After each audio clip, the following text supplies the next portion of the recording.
Hey y'all! Welcome back to the channel. Today is a very special day. Why is that? Well, the first episode of the live-action Halo TV show is here, and I thought I would share my first impressions with all of you. I won't use footage or imagery for obvious reasons, but I will do my best to describe things. I will also split this into two sections, spoiler-free and spoiler-heavy. I'm gonna get this out of the way. I had low expectations for this show. Really low expectations for this show. I was prepared to make a video ripping this whole thing apart. I genuinely did not think that this would pan out in the slightest. And I'm so fucking glad I was wrong. This first episode was good. Really good. But it's not without its problems. Before we dive into it, however, the YouTube algorithm is an unforgiving god who knows less mercy than an elite shouting wart wart wart. You can help me gain favor with it by liking and subscribing. I also have a Patreon and a Discord, so feel free to support me there if you feel like, helping me out a little. That said, let's get into it.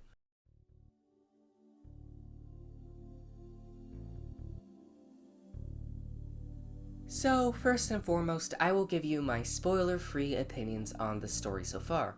I think that the show has done some excellent world building, and that is just the key to everything in a story like this. It has given us the insurrectionist perspective, something we rarely see in Halo media. It built up the characters, established who they are, and overall we get a good feel for the dynamics of the relationships the characters share. The acting thus far is great. I was genuinely not looking forward to Maki because frankly a human in the Covenant is a stupid fucking idea, but so far she's interesting. It was also nice seeing the Prophet of Mercy.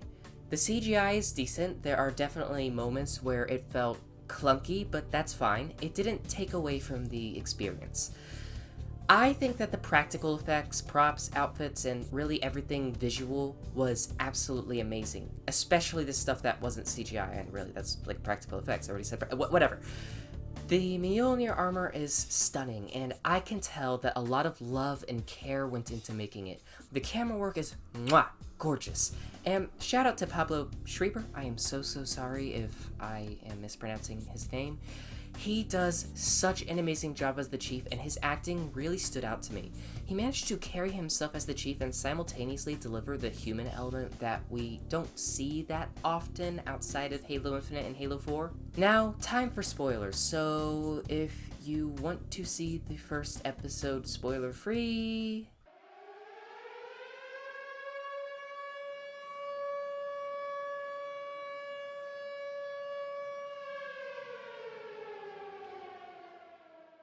So, where to start with the story? I'm actually gonna go out of order here and start with the Chief. John differs heavily from his video game counterpart as his emotions and memories have been suppressed by the UNSC and Halsey. This is important because I want to highlight how damn good of a job Pablo Schreiber did. For the first half of the episode, the Chief is robotic, static. He's very clearly machine-like in how he carries himself. However, while on Magical, he comes into physical contact with a Forerunner artifact which gives him glimpses of his memories. He's confused, not used to this, and all in all, Schreiber did a flawless job of showcasing his confusion.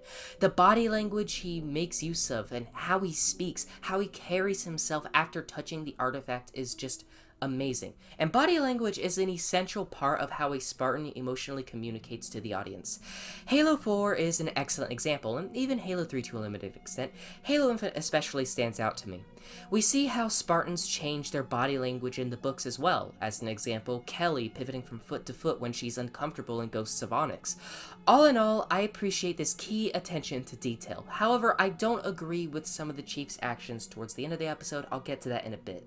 Now, getting into the story proper, the episode begins on Magical, an outer colony in the human sphere.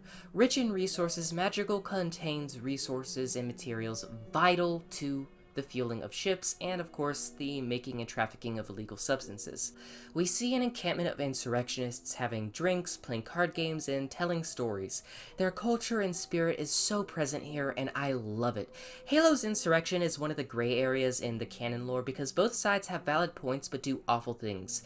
The insurrectionists are fighting against the unified Earth government, a declining democracy bordering on fascist policymaking and authoritarian military regime tactics. However, in canon lore, the insurrectionists are just as guilty, resorting to killing civilians in terror attacks and bringing unnecessary levels of death to the conflict. We don't see this in the show, but I do hope that we will. It seems to me that this episode was setting up the insurrectionist perspective, which makes a lot of sense given that one of the show's main characters is the daughter of a prominent insurrectionist. Kwan Ha is a young adolescent girl who is, I'm guessing, 18 or 19. Her dream is to take a ship and one day leave Magical, but she supports her father, a prominent insurrectionist fighting for the liberation of her home. Her mother was killed by Spartans when she was younger. The episode further hits home the insurrectionist point of view, demonstrating the darker sides of the UNSC, from Oni's shady schemes to the UNSC's willingness to terminate its own.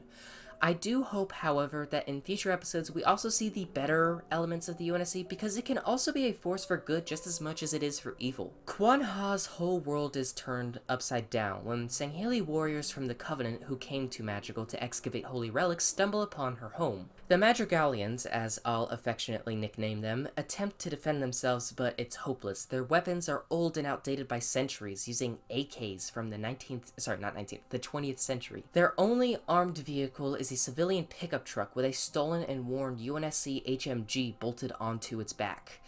The Covenant slaughters them, and the show does an excellent job of just showcasing the genocidal nature of the aliens. The gore, the slaughtering of children, it doesn't pull its punches. We even see how sadistic the Sangheili can be, with the Sangheili Major slowly driving his energy sword through Kwan Ha's father like butter. We also see the Spartans show up in this fight, and at first the Madrigalians reasonably think that the Spartans are here to kill them, but quickly the two groups team up to ward off the Covenant. This is something I hope we'll see more of. One of my favorite stories in Halo is the impossible life and possible death of Preston J. Cole. In the final battle of the story, Cole's fleet is engaged in a hopeless battle against the Covenant at Psi Serpentis. Despite Cole's fleet destroying wave after wave of Covenant vessels and doing things unheard of in space before, there are just too many. Cole was saved by a fleet of insurrectionist warships coming to help, and together the two fleets warded off the Covenant. The story ends with Cole goading the entire remainder of the Covenant fleet to chase his flagship, the Everest, into a gas giant where he detonated all of his nukes, taking the Covenant with him. If we can get an event like this in the show, I will be super, super happy. We also get to see the internal politics of the UNSC, specifically Oni, and I'll just get this out of the way because I know this is a bit of a heated topic. I think the actors of Miranda and Jacob Keyes have done a really good job with their characters. Yes, it sucks that they are so far removed from the source material, but so long as this show does them well, I'll be happy. I will also say that I do not mind the skin tone changes, and I think people are getting needlessly aggro on both sides about that. Speaking as someone that comes from a mixed family, half being white as snow and the other being very African American, I'm okay with this. Would I prefer these actors to have their own unique, equally amazing, equally iconic characters? Sure, but I won't get triggered that a character in a non-canon television show has a different skin tone. That out of the way, moving on, I love Halsey. They did such an amazing job with her, and I love that we see her subtle protectiveness of her Spartans. It's something I was worried about, and I thought the show would ignore it. I'm glad I was wrong here. I also like that we see a bit of how Cortana will be made. In lore, Halsey made an illegal Flash clone of herself in which she did a deep scan of the clone's brain to make, well, Cortana. So, pretty cool. I think Silver Team is awesome, by the way. I mean, I don't understand why they had to call them Silver Team, just call them Blue Team, but I digress. Despite the Spartans having suppressed personalities, who they are beneath that suppression does ring out here and there, with their concern for the Chief, their willingness to protect each other, and even some dry humor. But now the criticisms. It is clear to me that the ending of the first episode, they're taking some Mandalorian approach to the Chief and Kwan's dynamic. Yes, the Chief was compromised, as the UNSC put it, but I just... The Chief deserting the UNSC to protect this one insurrectionist girl... It doesn't make sense to me. We know from the trailer that this is going to be short-lived since the Chief does reunite with Silver Team, so I'm sure they'll find a way to get around this. I didn't like the ending at all. I think that it is problematic and somewhat pointless. That said, it is only the first episode, so we'll see. Overall, those are my thoughts on Halo Episode 1. My rating, 7 out of 10. What about you? What do you think of this episode? Let me know in the comments below on Patreon or in the spoiler chat on my Discord. And with that, little shout out to a top tier patron, Salvatore Di Pietro. Sorry for butchering your name. Thank you for supporting the propaganda machine. I will see all of you in the cosmos, friends.